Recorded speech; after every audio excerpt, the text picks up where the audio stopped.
eu tentei montar para vocês um mapa mental, porque eu achei que era a melhor forma de fazer uma revisão de todo o conteúdo e ser algo resumido, para que possamos fazer a avaliação diagnóstica. Então, eu preparei esse mapa mental para vocês, de todos os assuntos, e eu espero que vocês estudem e tenham uma boa nota na avaliação diagnóstica, tá certo? Nós vamos começar com o material sobre cultura. Foi o primeiro material logo quando começou a quarentena, né, a pandemia. Então, esse é o material sobre cultura, o que é cultura, quais os tipos de culturas que nós temos e um pouco de diversidade cultural.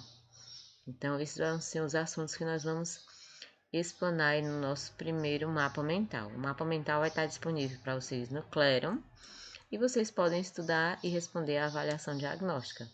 Um abraço, qualquer coisa me procure no WhatsApp, tá certo? Ou mande uma mensagem lá no Classroom que também eu vou responder vocês, tá certo? Um abraço e nós vamos aí para o nosso primeiro mapa mental. Então, como eu já disse, né, o nosso primeiro assunto é sobre cultura e nós vamos então para o conceito de cultura. O que é realmente cultura? Nós sabemos, todo mundo fala, fulano, eles têm a cultura deles. E o que é cultura? Se nós analisarmos o que é cultura,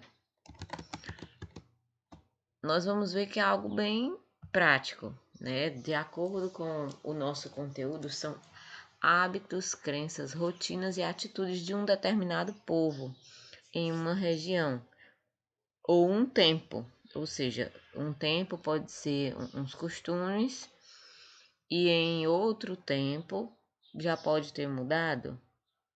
Então, por isso que é um determinado tempo ou região. Então, esse é o nosso conceito de cultura. Então, são hábitos, crenças, costumes, rotinas e atitudes de um povo. Então, se eles têm um costume, uma crença de adorar o sol, um exemplo, é um costume, é uma cultura deles. Então, nós temos que respeitar todas as culturas. Independentemente de suas crenças, seus hábitos, nós devemos respeitar. Apesar de não concordar, ou seja, nós temos as nossas determinadas culturas, né? Nós temos nossos hábitos e às vezes nem concordamos, mas respeitar todos nós devemos respeitar. Essa é uma das nossas atitudes como cidadão, né? Nós temos os nossos direitos e os deveres e o nosso próximo também. Então nós devemos respeitar. Então, a cultura é algo de cada civilização, de cada povo. Então nós vamos quais são os tipos de cultura: material, imaterial, real e ideal. Então nós vamos explicar cada uma delas para que vocês possam entender assim resumidamente. Então, o que é cultura material? Quando nós vamos aqui para a cultura material, são bens tangíveis. O que são bens tangíveis? São aqueles bens que nós podemos tocar. Um exemplo, nós podemos tocar em um prédio, nós podemos tocar em um artigo no museu, numa cerâmica, em um alimento, que é algo cultural daquela região. Então, são produtos que nós podemos tocar, são produtos concretos, então são produtos materiais. E a cultura imaterial é aquilo que nós não podemos tocar. Um exemplo, aquela região, como eu já falei a vocês, tem a cultura de adorar o sol. Então, a cultura deles é algo que ninguém toca, é uma tradição, é uma crença. Então, é algo imaterial. Nós temos a cultura real, que a cultura real é aquela que realmente existe. Ou seja, não é idealizada uma cultura, mas o real é isso. Um exemplo, é cultura daquela região, a parte da educação, onde os alunos vão para a escola, aprendem até a quarta série. Então, na realidade acontece isso.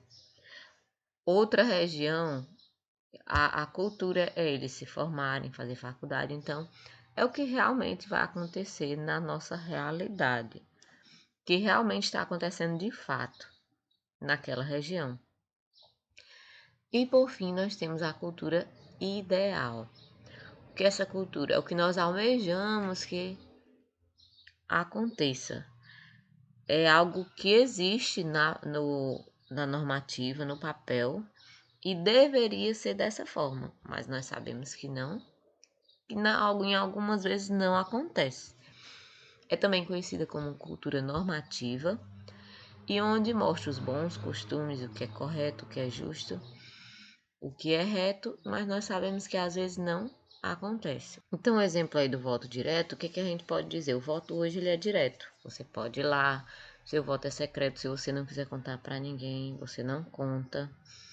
É um direito seu, você vai à urna e vota em quem quiser. Então, isso é uma conquista.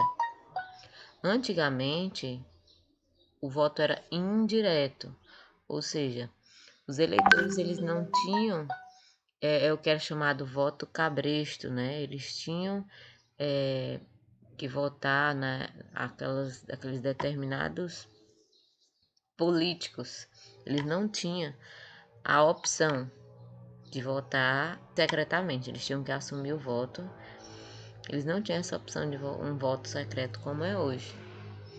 Então, o ideal é o quê? O voto direto. Então, aquela região ter o voto direto, que é o nosso caso aqui no Brasil.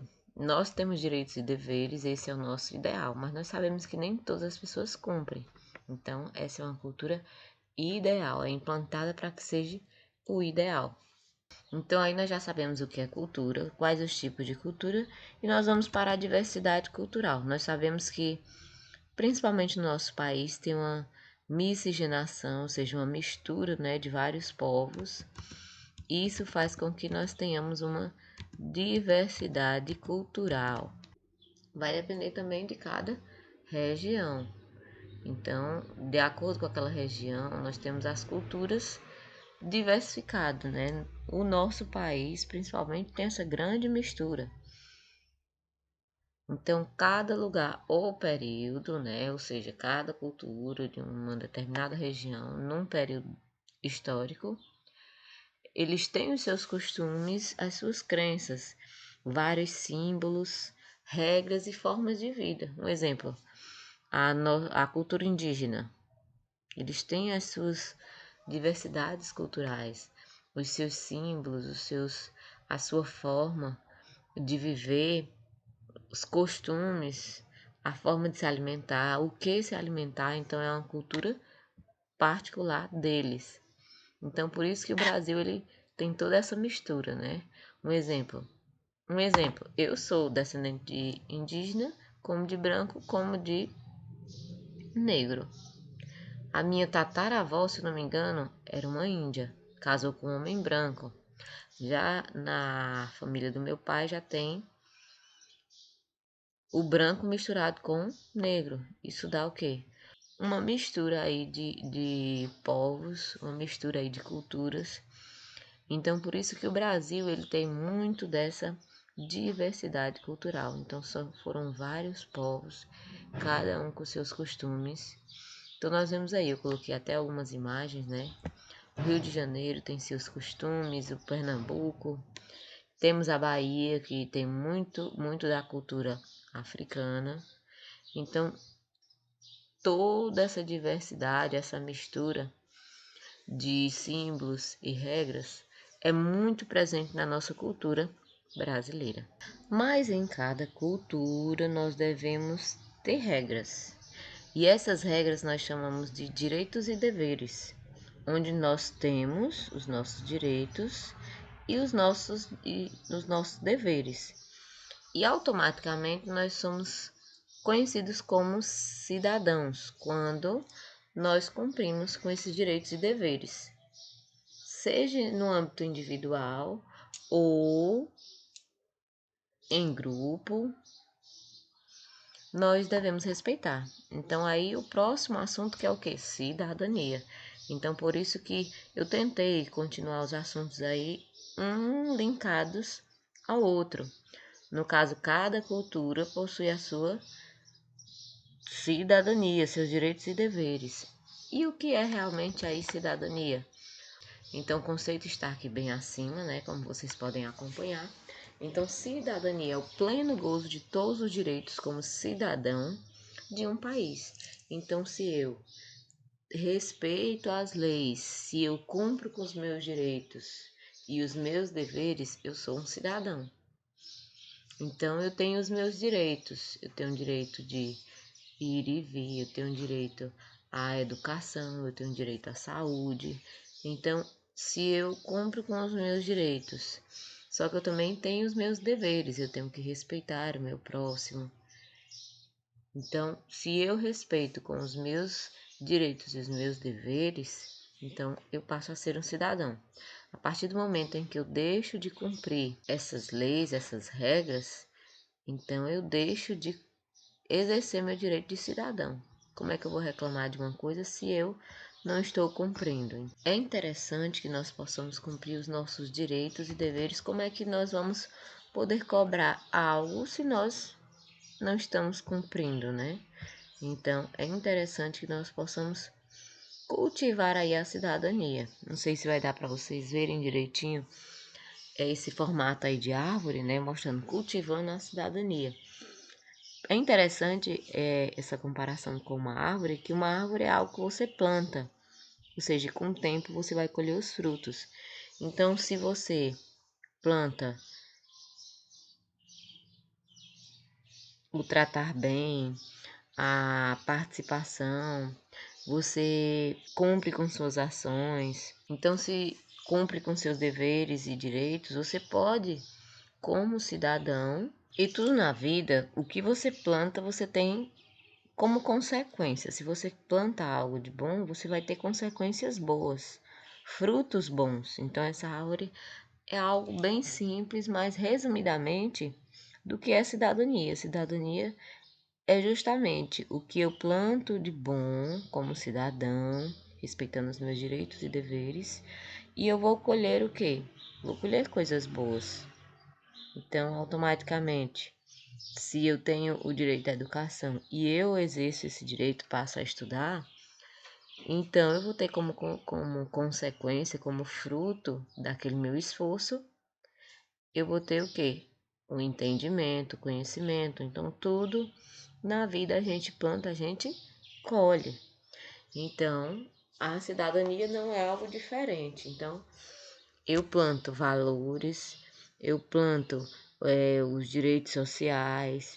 Então, se eu tenho os meus ideais como cidadão, eu busco os objetivos, eu exerço o meu direito, a minha cidadania.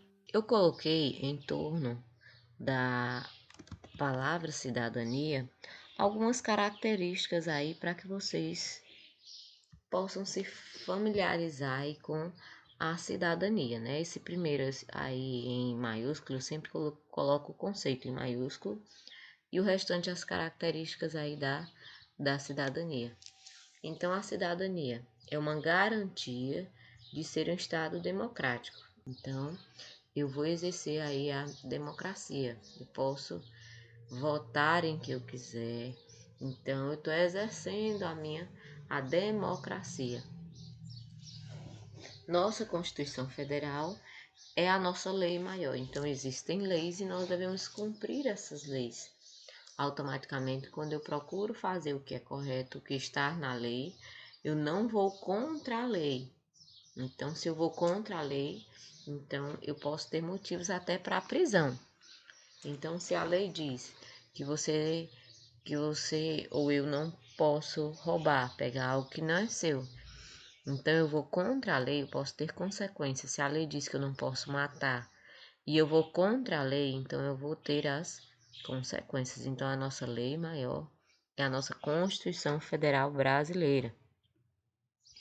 E nós exercemos aí alguns direitos, os direitos políticos, ou seja, nós podemos tanto votar como também sermos candidatos. Nós exercemos aí os nossos direitos políticos e nós temos mais alguns direitos, nossos direitos pessoais, os nossos direitos civis. Então, esses direitos nós devemos exercer. Um exemplo, um direito pessoal. Eu tenho direito à educação, então é algo pessoal. Um direito civil, eu tenho direito a me casar. Se eu quiser casar, eu posso casar, a lei me permite. Então, isso é um direito civil. E a cidadania está intimamente ligada com a Declaração dos Direitos Humanos.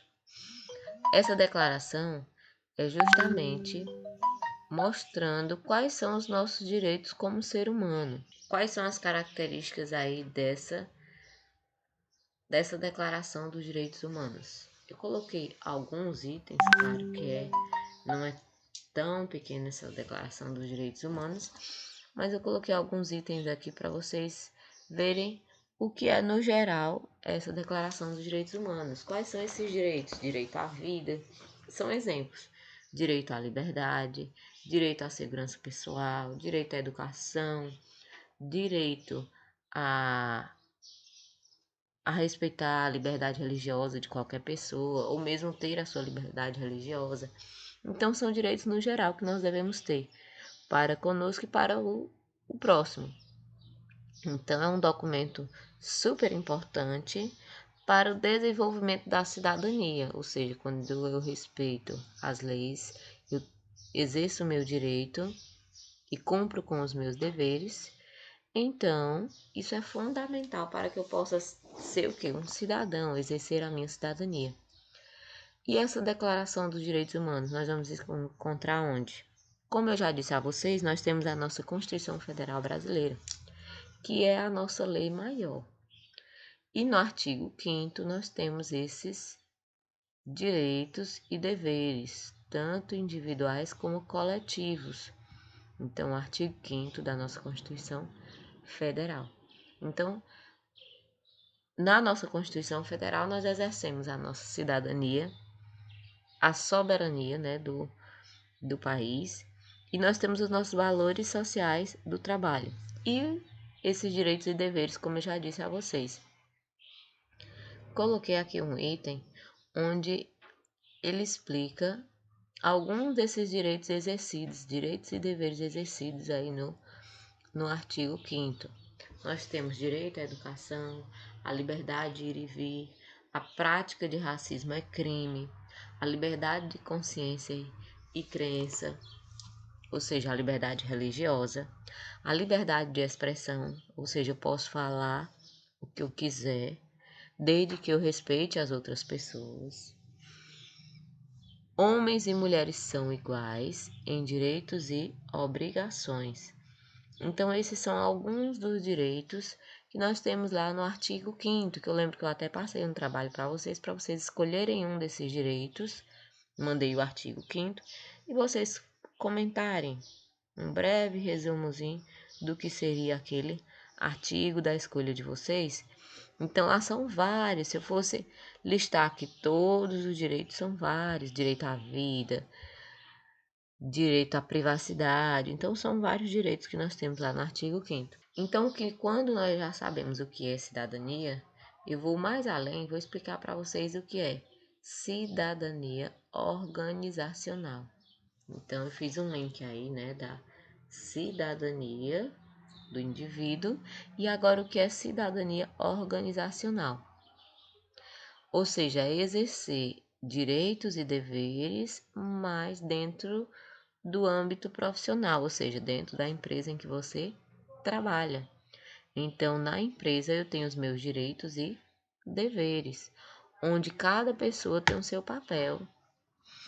E eu não posso ir contra os direitos da outra pessoa. Então, eu tenho o meu espaço e eu não posso ir contra o espaço da outra pessoa. Eu tenho que respeitar as características das outras pessoas. Então, eu tenho direito e deveres e as outras pessoas também. Então, cada um tem o seu papel. Então, cada um deve conhecer suas atribuições. E o artigo 5º não fica de fora, né? Por quê? Porque lá tem direitos e deveres também coletivos. Então, quando nós estamos em grupo, nós temos os direitos e deveres individuais e aqueles direitos e deveres coletivos, para que se tenha o respeito mútuo entre todas as pessoas, entre uns e os outros. Então, nós finalizamos aí mais um mapa mental para ajudar vocês na avaliação diagnóstica. Então, fazendo um link aí de cidadania, dos nossos direitos e deveres como cidadãos, nós não poderíamos deixar para trás a ONU, já que a ONU é uma organização mundial em que visa justamente cuidar desses direitos, os direitos humanos, aqueles direitos individuais que se tornam alguns direitos coletivos, para que se possa ter a paz mundial. Então, essa é a principal função aí da ONU. Então, a ONU, o conceito aí de ONU é o que? Organização das Nações Unidas. Então, países, como eu já falei para vocês, alguns países se reuniram para que possa existir a paz mundial e o desenvolvimento mundial. O que um país puder ajudar o outro para que eles possam crescer juntos. Então, o início foi depois da Segunda Guerra Mundial, já que o mundo estava aí em colapso, né? Tanto guerras como também a parte financeira, a parte econômica. Então, foi ali depois da Segunda Guerra Mundial, foi decidido reunir esses países para que pudessem ter alguns acordos e que esses acordos pudessem ser cumpridos pelos países e aí, como consequência, como resultado, a paz mundial e voltar a ter um desenvolvimento nesses países. Então, na verdade, é um ajudando o outro, pelo menos é para ser um ajudando o outro. Em 1950 foi elaborada a Carta das Nações Unidas, onde aqueles países, né, os países membros, nós chamamos de países membros, aqueles países que fazem parte desse acordo, né, da ONU, em que juntos eles vão lutar pela paz mundial. Então foi elaborada essa carta, onde lá existem todas as diretrizes, as propostas de participação da ONU. E a violação dessa carta, ou seja, a partir do momento em que um país ele quebra as leis que estão nessa carta, então quando ele vai em desacordo com esta carta, então ele é expulso dos países membros. Então aquele país que faz parte da ONU, ele pode também sair daquele ciclo daqueles países membros. Então, nós vamos aí continuando falando sobre a ONU, nós vamos ver aí alguns dos direitos que nós temos, que a ONU frisa para que sejam respeitados. Os direitos humanos, que é o que nós também temos lá na nossa Constituição Federal Brasileira. Então, os direitos humanos, aqueles direitos que são a todos, comum a todas as pessoas. Então, o direito à vida, à expressão, à liberdade, ao trabalho, à educação, à saúde, à privacidade, tudo para que seja em comum e que as pessoas possam respeitar uns aos outros. Então, o direito internacional dos direitos humanos. Então, nós temos aí o direito internacional dos direitos humanos, ou seja, nós vamos mostrar quais as leis, nesse direito vão mostrar quais as leis. Então, nós temos o direito internacional dos direitos humanos, ou seja, uma lei em que mostra quais são os acordos entre esses países, quais são as obrigações do governo para promover e proteger os direitos humanos. O que esses governos devem fazer para que seja respeitado o direito do ser humano, ou seja, de ter paz, vida, liberdade, trabalho, educação, que pode ser feito para que essas leis venham a ser cumpridas. Então, os países, eles procuram fazer tratados e costumes. O que são os tratados? Esses tratados são os acordos entre os estados e países. É o que nós chamamos de pactos ou cartas, ou protocolos ou convenções. Então, são tipos de acordos entre os estados e os países. E esses acordos devem ser o quê? Respeitados. Então, nós chamamos de tratados. Então, aquele comum acordo entre países e estados.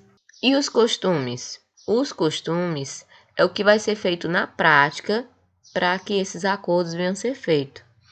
Então, costume é o que? Também chamado como direito internacional consuetudinário, onde, ou seja, é a parte prática desses acordos, desses tratados. Então, nós temos aí, né, as normas internacionais e o que vai ser feito na prática são os costumes. Então, na prática vai ter que ser respeitados os tratados, os costumes, as declarações, as diretrizes, os princípios e os propósitos. Então, tudo isso deve ser respeitado. E que princípios são esses? E diretrizes, propósitos, o que é isso? Então, nós vamos lá para outra parte do nosso mapa mental, em que nós temos aqui os propósitos e princípios. Então, qual é o propósito da criação da ONU? Paz e segurança internacional. Isso vocês não têm como errar, né? Paz internacional. Se já foi criado depois da guerra, é justamente para evitar essas guerras. Então, mais um propósito, as relações amistosas entre as nações. Ou seja, elas terem aquela amizade entre si. Uma não vai contra os princípios da outra, do outro país ou do outro estado. Então, aquelas relações amistosas. Eles vão fazer de tudo para não entrar em confronto. Cooperação internacional nos problemas. Um exemplo, aconteceu um tsunami. Então, é um problema daquele país? Sim, mas é um problema também mundial. Então, tem como outros países ajudar financeiramente, ou mesmo enviando pessoas, médicos para ajudar, enfermeiros? Tem como? Sim. Então, vai ter essa cooperação entre os países. Então, está aí alguns dos propósitos da ONU. E os princípios? Aí também alguns princípios. A igualdade, o compromisso da carta, nós já falamos o que é a carta, para tentar resolver algum problema que possa ocorrer, alguma controvérsia, como diz aí o mapa, algum problema que possa ter entre os países de forma pacífica, ou seja, tentar resolver os problemas na conversa. Então, é a melhor forma do que esses países entrarem em guerra. Então, por isso aí, a ONU ela foi criada. Mais acima, nós temos aqui alguns pontos importantes também sobre a ONU. A sua sede central, existem sedes em vários países, porém a sua sede central é em Nova York. E o dia comemorado mundialmente, o Dia das Nações Unidas, é dia 24 de outubro. Então, esse dia é comemorado em todo o mundo. É bom saber que existe uma organização preocupada com a paz mundial. Então, o que puder ser resolvido no diálogo, na conversa, tanto na nossa vida, né, como também entre os países, é algo fundamental para que se evite brigas, guerras. E nós sabemos que com isso muitas vidas podem ser ceifadas, né? Então, muitas vidas podem acabar, né, com essas guerras. Então, é o principal motivo da ONU, é a paz mundial. Então, que possamos, né, a cada dia, exercer o nosso papel como cidadão, obedecendo os nossos direitos e deveres, e que isso nós vamos poder mudar a nossa casa, o nosso bairro, quem sabe o nosso país e o mundo. Então, nós vamos agora para o nosso último assunto, que já é os assuntos do terceiro bimestre, que é ética e ética profissional. Então, o que vem a ser ética, né?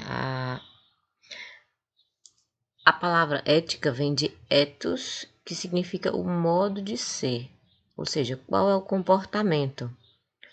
Então, quando eu falo de ética, eu me refiro ao que eu, como indivíduo,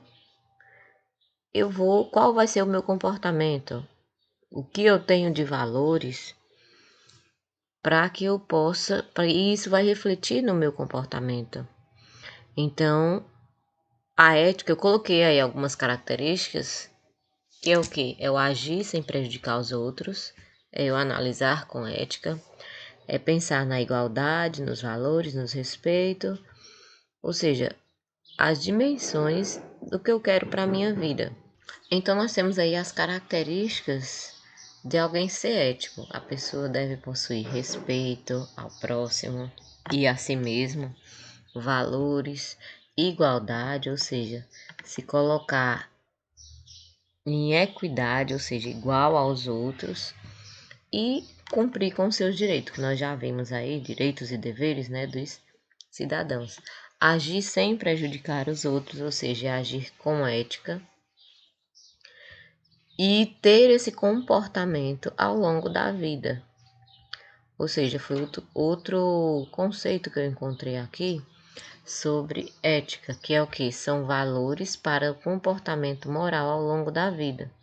Ou seja, o que eu devo fazer para ter um bom comportamento durante a minha vida, isso é algo ético.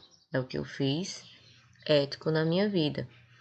Então, se eu tiver a oportunidade de pegar um exemplo, um celular que não é meu, se eu tiver a oportunidade de roubar e não roubei, eu agi com ética. Aí nós temos o objetivo da ética, né? Estudo do comportamento humano na sociedade. Então, automaticamente nós aprendemos a ética é muito ligada à moral. E o que é a moral? A moral é nós imaginarmos no coletivo o que deve ser feito, quais são as leis, quais são as normas. Então, no geral, o que deve ser seguido. Que moral? Quando eu vou contra essas leis, é algo imoral. Ou seja, o significado de moral significa costumes. Então, são preceitos e regras. Quando eu dei o exemplo aí do celular, pegar algo que não é meu, qual é a moral? É não roubar. Então, esse é o princípio, é a lei da honestidade, não roubar. E quando eu pratico o ato e pego algo que não é meu, eu faltei com ética. Entendeu? Então, a ética é voltado mais para o individual, o que eu fiz. E a moral é o geral. Por que fazer? Então, nós devemos o quê? Agir de forma correta, de forma honesta, de forma moral. Porque as leis existem para que sejam cumpridas. Imagine um lugar sem lei. Vou dar um exemplo para você. Uma casa sem lei. Quando uma casa é sem lei, eu vou dar o exemplo pequeno, que é uma casa, né? Mas quando uma casa não tem lei, o que acontece? As coisas começam a sair de fora do lugar. Um exemplo. Os filhos começam a xingar o pai, a mãe, porque não tem lei, eles podem fazer o que querem. E automaticamente eles vão agir quando não tem lei, quando não tem moral. Eles vão agir sem ética. Eles vão começar o quê? Fazer algo de errado na prática. Individualmente, cada um a probabilidade, né, de seguir maus costumes, fazer coisas erradas é maior, ou seja, agir com falta de ética. Então, de forma individual é ética e de forma coletiva é moral. E aí nós vamos para a ética profissional. Então, o que eu posso fazer individualmente em uma empresa, em uma organização? Qual o meu comportamento? Então, a ética profissional é o meu bom comportamento, ou seja, o comportamento humano, bom comportamento humano, uma boa ética, né? Então, a ética é o estudo do comportamento humano dentro da empresa ou organização. Então, quando eu tenho uma boa ética, Então, eu vou ter as seguintes características que eu coloquei aqui no nosso mapa mental. Eu vou guardar sigilo, ou seja, foi me confiado algumas informações e aquilo é um segredo. Então, quando eu guardo aquele segredo, eu estou agindo com ética profissional. Honestidade, foi me confiado algo, valores, chaves. Então, eu tenho que agir com honestidade. Então, agir com coragem, ou seja, você tem que saber tomar decisões e na hora certa. Então, é ter coragem. E eu abro aqui um parêntese para o filme que eu passei para vocês, um trabalho extra, que foi o filme Estrelas Além do Tempo, onde você viu ali negras, ou seja, tinha tudo para dar errado numa época que os negros eram tratados diferentes, mas elas tiveram que coragem, elas tinham conhecimento, então elas foram além, por isso que o nome do filme é Além do Tempo, elas foram além do tempo que elas viviam, elas tiveram coragem, iniciativa para que elas alcançassem ali os objetivos da vida delas. Outra característica aí, integridade, confiança. Então, se algo me foi confiado, então eu devo cuidar daquilo. Então, por isso que algumas pessoas, algumas histórias de pessoas íntegras, né? É citado íntegra, então o que é integridade? Então, eles usaram da confiança. Então, a gente pode até abrir um parêntesezinho, e eu não sei quantos aí estudam, né? Mas um exemplo bíblico, né? Que de alguém íntegro, José. Então, ele era mordomo, ele cuidava de algo que não era dele. Então, quando eu digo mordomo, ele cuidava, ele administrava algo que não era dele, que no caso a casa do seu senhor. Então, e ele era conhecido como alguém íntegro, ou seja, alguém de confiança. Próxima característica, otimismo. Então, você tem que sempre acreditar que vai dar certo. Imparcialidade, o que é ser imparcial? Quando eu digo imparcialidade, eu lembro daquela balança da justiça, em que tem que ser o mesmo peso e as mesmas medidas para cada pessoa. Ou seja, eu não posso estar ligada a um lado. Eu tenho que ser justo. Por isso que essa balança é a característica da justiça, né? Eu tenho que ser justo com todas as pessoas usando a mesma medida, a mesma balança. Então, é a imparcialidade. Eu não posso tomar partido, entendeu? Dentro de uma empresa, de uma organização. Humildade. Humildade é fundamental, né, na vida da gente. Tudo que formos fazer, termos a consciência de que nós devemos ser humildes, sermos prestativos, ajudar aos outros. Então, a humildade, a flexibilidade, essa outra característica que nós temos. A flexibilidade é você saber ouvir, decidir e saber acatar as outras ideias também. É você ser flexível. Ou seja, uma pessoa inflexível é aquela que impõe e a ideia dela e pronto e acabou. Não, nós devemos ter a flexibilidade. Devemos saber ouvir e saber decidir.